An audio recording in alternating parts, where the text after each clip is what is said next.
right, we are recording live. What's up, everyone? How's it going? Welcome to the video today on the podcast, interview, whatever you want to call it. I have my good buddy, Bill Rogers. He's actually my godbrother. We've been together since birth. We've been playing Pokemon since we were little kids together. It's been a great time. And he is someone that I've looked up to for a really long time. He's someone who just has the mental hunger, the motivation, the resilience, the determination to push through anything. And I really want to welcome him to the podcast. So what's up, Bill? What's up, y'all? Thanks for having me, bud. So Bill, I know that I can tell your story pretty well since we've been around each other so long, but I think you'd be doing it you would just justice if I told it. So do you want to kind of go into a little bit about yourself and kind of a little bit about your story? Yeah, so born and raised in Dallas, Texas. Known Julian since birth, playing Pokemon, playing basketball. He's always a little bit better than me. He's got the extra couple inches, so we'll leave that for later. But I want to go to the Naval Academy my entire life, and really pushed hard. Not the smartest kid in high school. Didn't really have much motivation, much really competence. Was okay at a lot of things, just not really good at anything. And went through the whole application process. You have to get a representative from Congress to say that you're good enough to go. You have to get into the academy. You have to pass a physical test. You have to pass a medical test. You know, all these different wickets. Check all the boxes. Do pretty well in my interview. Get ranked not as the number one guy, but as kind of one of the lower guys. Where if there's a spot for me, they'll take it. I get to go, and if there's not, I'm screwed. And the person ahead of me. She was a National Merit Scholar, All-State Orchestra, you know, checked all the boxes, one of the most on-paper best people I've ever seen in my life. She got it, as you could probably guess, and I did not. And, you know, that sucked a lot. But I could take it knowing that someone better than me ended up going. And, you know, I didn't do too bad myself. The Navy paid for me to go to Oklahoma. So I got to enjoy myself a little bit at Oklahoma. But she ended up not taking the spot, and we shared freshman chemistry class at 2:30 in the Blender in Norman, Oklahoma, every Monday, Wednesday, and Friday. And I had to sit in the same room as this girl who crushed my dream and said, "No, I'll go to state school. I'll go party and have a good time." And I had to sit and look at that every single day for an entire semester, and that really motivated me to try again. I got lucky the second time. Got in, kind of just cast everything at OU aside, which was a big deal for me because I was pretty involved in campus, loved my fraternity. I was my pledge class president, as Julian will probably bring up at some point, which doing that with ROTC was a big time suck. And I felt like I'd made a lot of headway and accomplished a lot of things at OU, and I was just cutting it.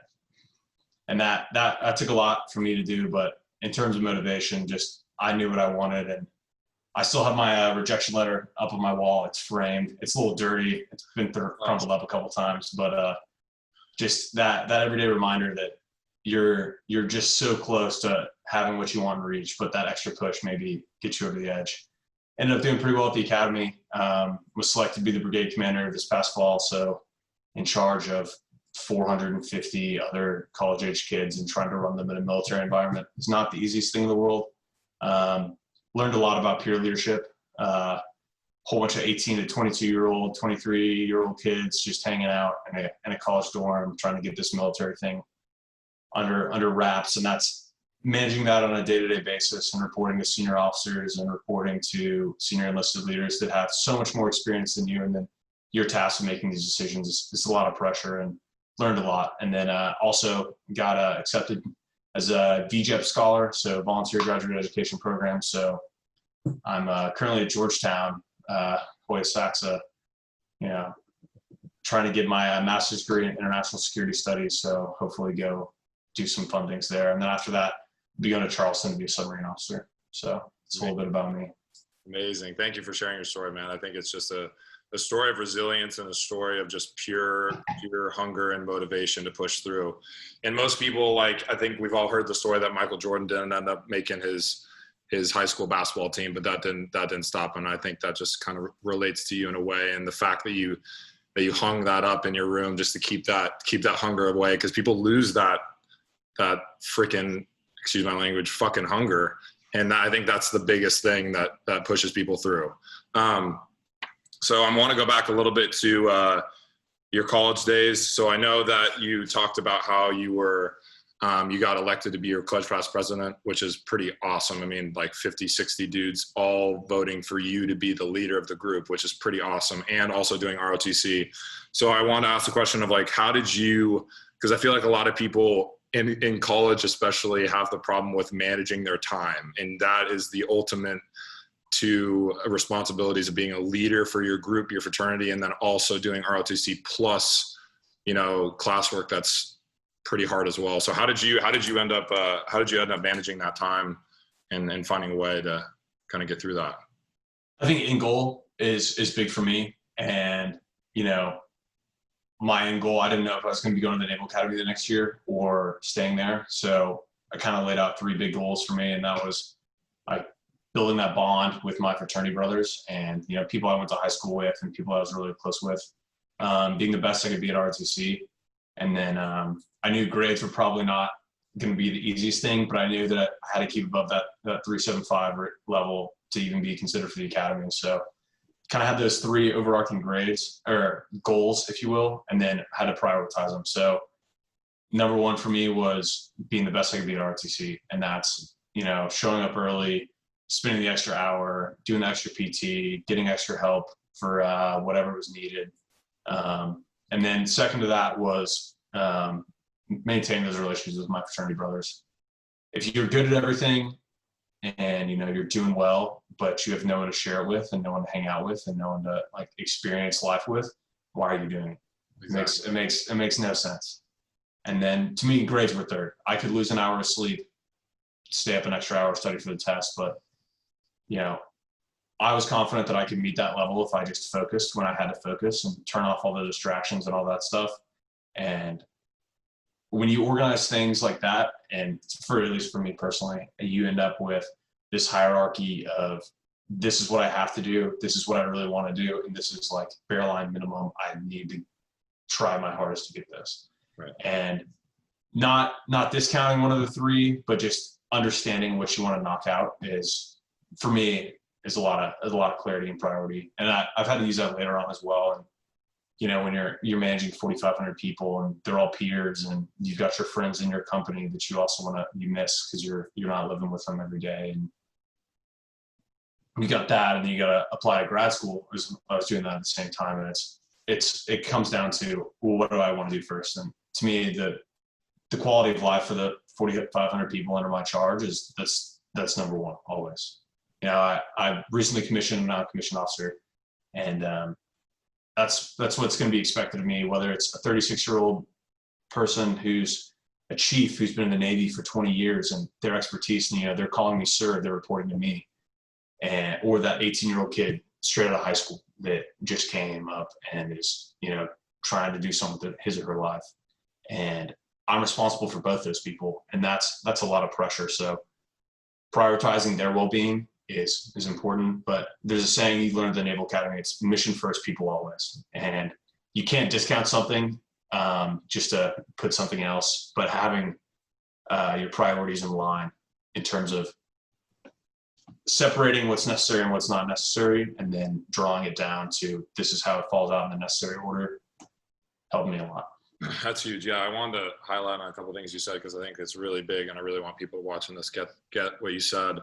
I think the whole thing about priorities is amazing what you said, and how most people don't know their outcome. And I feel like that's one of the most important things to success is knowing your outcome first and getting really clear on it, and then prioritizing your time. Most people, you know, give up their time for other distractions and distract themselves. And it didn't seem like you did that. It seemed like you poured all yourself into those certain things and didn't really sway off the course. And then the last thing I really liked is you said about relationships. And it's so true that if we don't, you know, have anyone to share it with, really meaningful relationships, like why are we doing this anyways? I mean, it's kind of meaningless if we're succeeding all by ourselves. I think it's really important in relation to teams. So I think my next question kind of bounces off of that, maybe a 2-part question is, one, I kind of want you to expand on how you kind of dealt with that pressure? I feel like having the pressure of, having to be responsible for all the, not only the fraternity guys in college, but then going to the Naval Academy and having like all of a sudden having this responsibility for all these guys that want a really serious role one to learn. And then also just, I forgot what I was going to say now. But yeah, okay, you can just answer that question and I'll think about it. But yeah, I think the pressure thing's huge. I think kind of what you brought up, like how do you deal with that pressure? Because I feel like it's a lot of pressure that people kind of don't really experience. So yeah, so the whole thing with fraternity guys is that they're not as crazy hardcore and meathead as like the movies make it out to be. There's a lot of guys with family issues and a lot of stuff like that. And I was really blessed being a pretty diverse fraternity with a whole bunch of different backgrounds and really understanding like the struggles that people go through, whether that's family drug abuse or like they got a bad family situation back home, or their big brother, their little sister, et cetera, is going through this. And like being there to like listen to those people and listen to those problems and like have like an interpersonal relationship with someone. And, and in the fraternity world, there's not much you can do, right? But setting that baseline of like just being able to listen, I think it's a big problem with our country right now. Is that nobody wants to listen to one another. But that we'll go into that at a different time. But the that level of pressure, it's just listening, right? There should be no pressure in listening.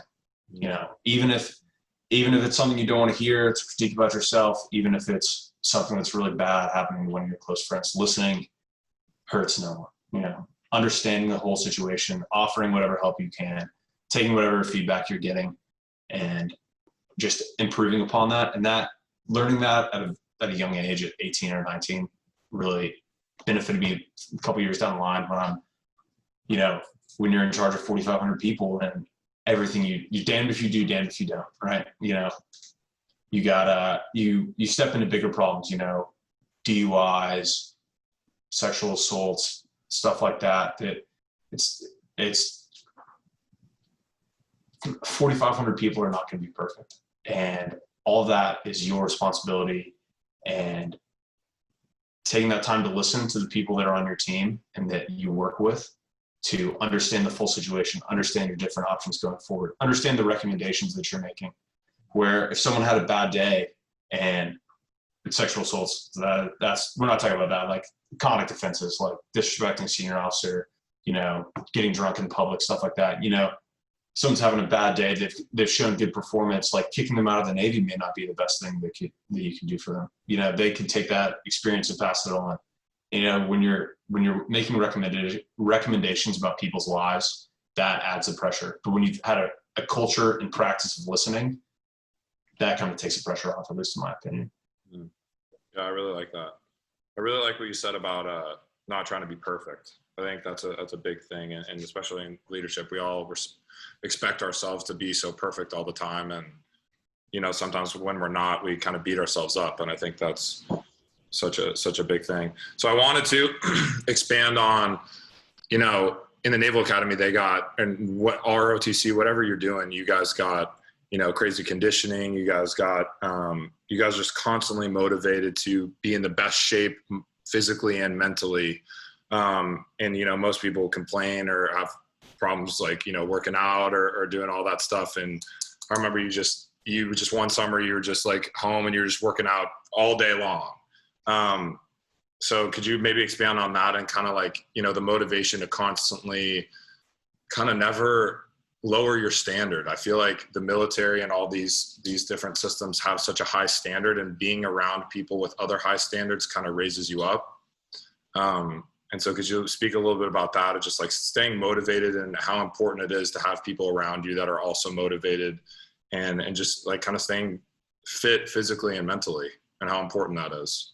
Yeah. So there's this quote that a lot of people have to learn at the academy, and it's, "The soldier that has died due to the failure of his officer is a crime before God. So study hard, young lieutenant. Prepare yourself well. Burn the midnight oil so that in your old age you will not look down upon your hands to find his blood upon them." And that translates to competence is key. If you aren't good at your job, you're not going to be an effective leader.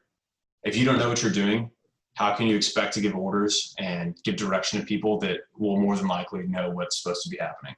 right? You're supposed to be that calming influence. And if you have no idea what you're doing, granted, there's a learning curve with everything, you show up to the job, et cetera, but sitting down to listen and take those points in and understand what you're getting yourself into and understand how to execute on a day-to-day basis is the key to success in a military environment. I'm not talking from experience. I've yet to experience that, but like that's drilled into our freaking heads. So, I really want to be an EOD officer when I was fresh to the academy. And part of that is being physical. And I thought I prepared my damnedest, training like Julian said all summer, training all the time. And I made it 8 out of the 24 hours into the screening process. I couldn't stop throwing up and I quit. Right. And that motivation of, wow, I thought I was ready and I was not ready. And that's a one and done. The second you quit once, you're done as an officer. And I forgot the quote. I didn't study hard. I wasn't ready. And I'm lucky that it was my blood on my hands instead of someone else's. And whether it's physically, like you're in a physically demanding job and you have to do that every single day, and you got to work out 4 times a day, yada, yada, yada. That's one thing. If it's mentally, on a submarine, I'm going to be operating a nuclear reactor, right? I got to study. I got to put in those extra hours. I got to know what happens if something in the reactor starts going bad, et cetera, et cetera. If it's personally, officers are human resource managers. If you don't know everything about your people, you don't know what the external factors are. Someone's got a bad home life, someone's going through a rough divorce, someone's got a kid with some problems that need extra assistance. If you don't know that, then how can you properly manage your people? And that's all about studying hard, burning that midnight oil, spending those extra hours understanding that if you don't know how to do your job, you're not even going to do anywhere close to where you should be doing your job. Amazing, brother. I just want to honor you real quick, man. I feel like the growth that I've seen from you over these last couple of years, just the way you're speaking and the way that you just have so much freaking certainty behind your voice and just all the things you've learned. It's just so beautiful to watch you grow in this way, man. Maybe just kind of, I kind of want to get what's your definition of leadership? I think you've just been in a unique position, and I kind of want to get what your definite leadership is and what are maybe 1 or 2 or 3 things that make a really effective leader? That's a tough question too. Yeah, that's tough. I'm gonna give a cop out answer, and think that being a leader is about being consistent and knowing what you're doing. I talked a lot about the competency piece. I think that's key to being a leader. And I could go on for hours and hours and hours about how I'm not ready and I have to keep training. And regardless of any accomplishment I've had before, it doesn't mean crap. I got to keep pushing. I got to keep working harder. I got so much more to learn. I got to build those relationships. I got to know my people when I show up to my first submarine. I got to show up to nuke school and just be ready and understand what I'm doing. And that's half the battle. The other half is all about being consistent. If you show up to work one day and you're the happiest guy in the world, and you show up to work the next day and you're the most pissed off guy in the world, no one's going to want to work for you. If you keep changing your standards on things every other day, then no one's going to want to work for you. If you, from a military example, if you show up one morning and you're like, everyone needs to be out here at 7:30 with their rooms perfectly clean and, their uniforms pressed and ready. And the next morning you show up with all your shit fucked up, no one's going to want to work for you. So it's this competency of knowing what your job is on the same line of making sure that you are doing what you have asked of your people to do every single day and not changing and flip-flopping left and right. I love that. I want to highlight on one thing you said about not feeling ready. I think a lot of people have that question. They either have the belief of I'm too young or I'm not ready or I don't know if I can do this when stepping into a situation when, there's some uncertainty or some unknown. Could you maybe expand on, so I know that you said, really understanding what you're doing and then going in there and being able and open to learning. So but I feel like this is so huge.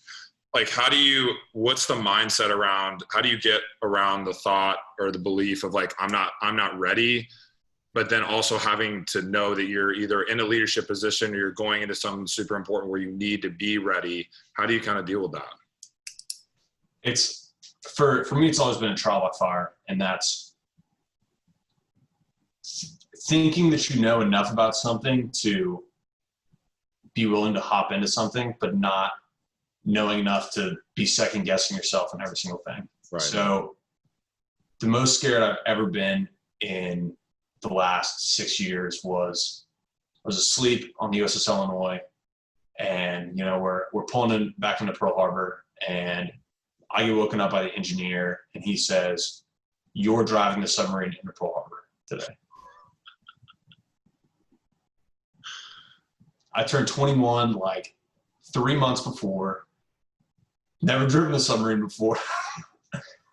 It's like a $3 billion warship with a nuclear reactor and a whole bunch of explosives and like 150 people on it. And there's rocks everywhere that I can't hit. And it's like early morning. And I don't have a steering wheel, I'm sitting up on the top of the submarine with the radio, communicating down someone the submarine's going left and right, and then someone else, and that back in the engine room's making it go as fast. So I'm telling them, giving them commands on how to navigate through something they can't see. And I was not ready. I was not competent enough to be doing that. Right. And it's understanding that sometimes the opportunity just presents itself to you. And that if you don't sit down and buckle up and take that short window of time, for me, I had 4 hours to brief the captain, who's been in the Navy for 23 years or whatever, the navigator, who's been in the Navy for 10 years, and prove to them that I knew at least enough. I mean, with someone kind of helping me out along the way, who's like qualified to do that, but that I knew enough that I picked up in those 4 hours to be able to complete the evolution. Right. So that you get offered this opportunity and you've got like a week to decide. Well, spend that week and just buckle down and try to get as much information and competence and knowledge as you possibly can, right? Because that opportunity may not present itself again.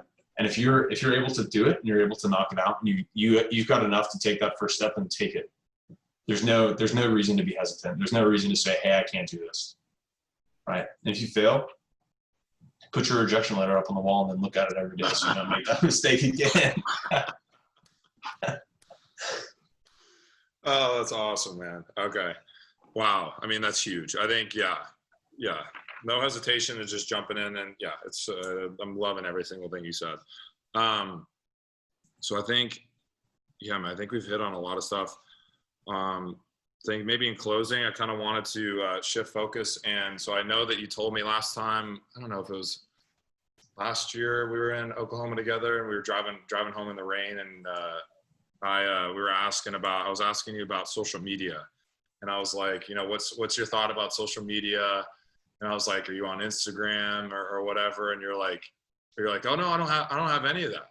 Yeah. Joking, and I kind of laughed at you a little bit, and then you're like, oh no, I'm serious. And he's like, and you're like, wow, yeah, dude, I've never been like so happy, And you said this thing, remind me if I'm saying it right. You kind of said like, if, I don't really need to be on social media. If people really want to kind of reach out to me, I feel like they can just, hit me up or call me. And it's like so weird. And I wanted to bring it up because I feel like, I've gone sometimes without going on social media for a week and just felt like just a total like let go. And I feel like a lot of people today are just so consumed by technology and so focused on their image on social media and all this other crap that just kind of is meaningless. And so I just want to get your opinion on it, because I know that you have an interesting opinion in regards to that. So yeah, so I was addicted to social media. I had, the gambit: Facebook, Snapchat, Instagram, horrible at it all, like not good at it. I Snapchatted a ton of people, but it's just like stupid shit and, all consuming. And it was just absolutely killing me at the academy to just be on there and be looking at what all my buddies and all the people that I miss in Oklahoma were doing every single day and every single night, and be like, damn, I gave all that up. Right. And I hadn't done shit yet at the academy.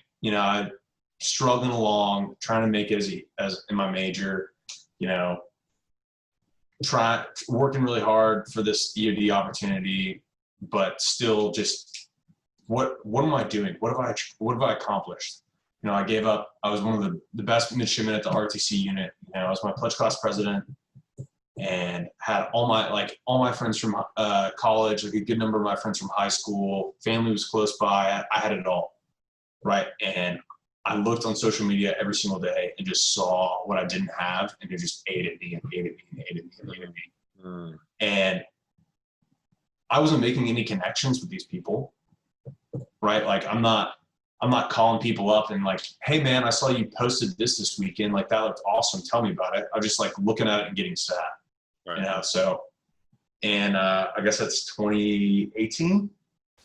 Yeah. Just one day deleted it all. And I did the bullshit. Like, oh, I just deleted the apps. Like I can get it back whenever. No, like went through all the pages on the internet and like found out how to delete my account and all this other stuff. So I have no social media presence. I think it's all bull crap.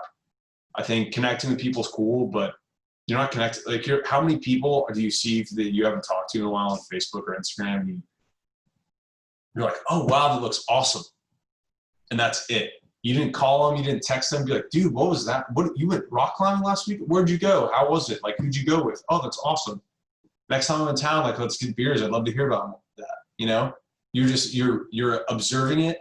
And you think you know these people, but you're not making a real connection with them. And, you know, I've never been happier.